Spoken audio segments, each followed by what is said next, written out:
అందరికీ నమస్కారం. వాగ్దేవి యూట్యూబ్ ఛానల్‌కి స్వాగతం.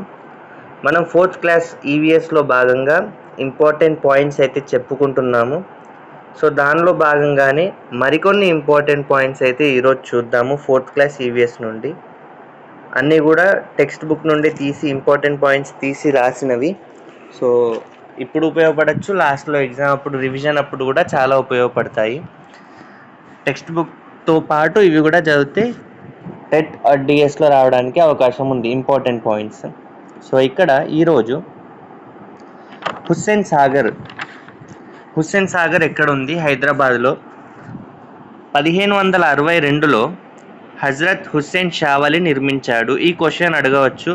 హుస్సేన్ సాగర్ ఎక్కడుంది? హైదరాబాద్. ఏ సంవత్సరంలో నిర్మించారు? 1562.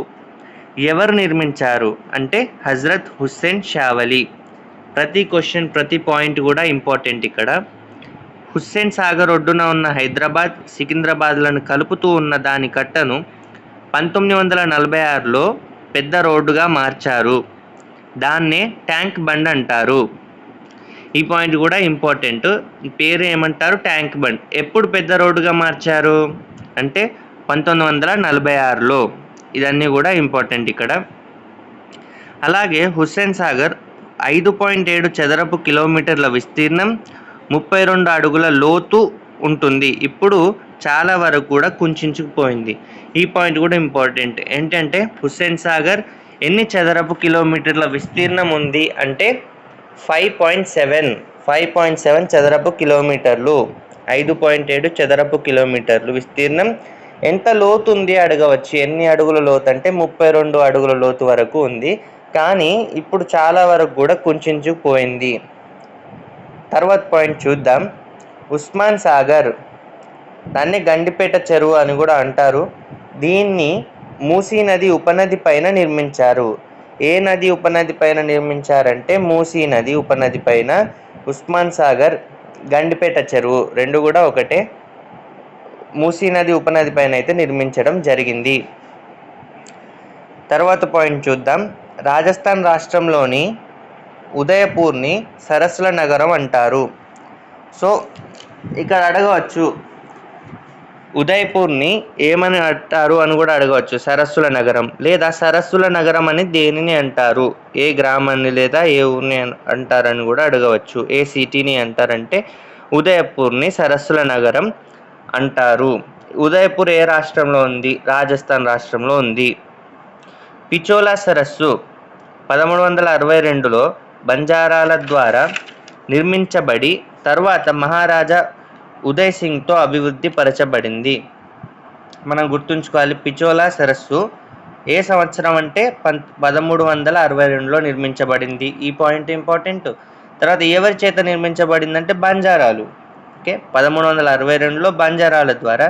తర్వాత ఇంపార్టెంట్ పాయింట్, ఎవరి చేత అభివృద్ధి పరచబడిందంటే మహారాజా ఉదయ్ సింగ్తో పిచోలా సరస్సు అనేది అభివృద్ధి పరచబడింది. సో ఇక్కడ పిచోలా సరస్సు గురించి అడిగినప్పుడు సంవత్సరం 1362, నిర్మించింది ఎవరు అంటే బంజారాలు, ఎవరు తర్వాత అభివృద్ధి పరిచారంటే మహారాజా ఉదయ్ సింగ్. సో ఇవన్నీ కూడా ఇంపార్టెంట్.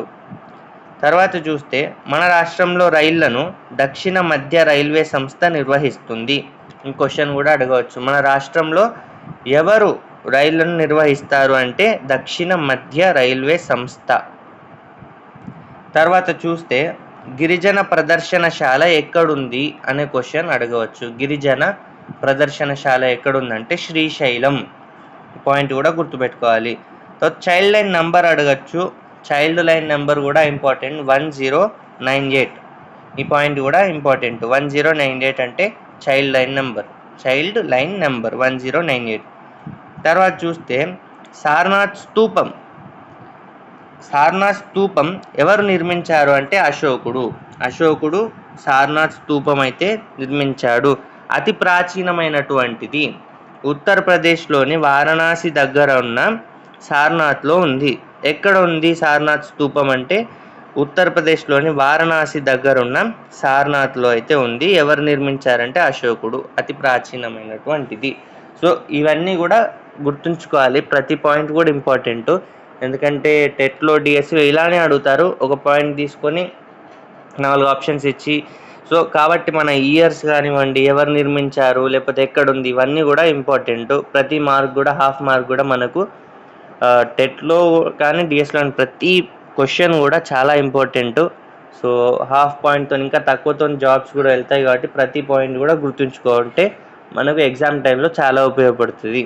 సో మీరందరికి కూడా ఈ వీడియో నచ్చిందని ఆశిస్తున్నా. సో లైక్ చేయండి, ఈ వీడియోని షేర్ చేయండి, అలాగే సబ్స్క్రైబ్ చేయండి. Thank you so much.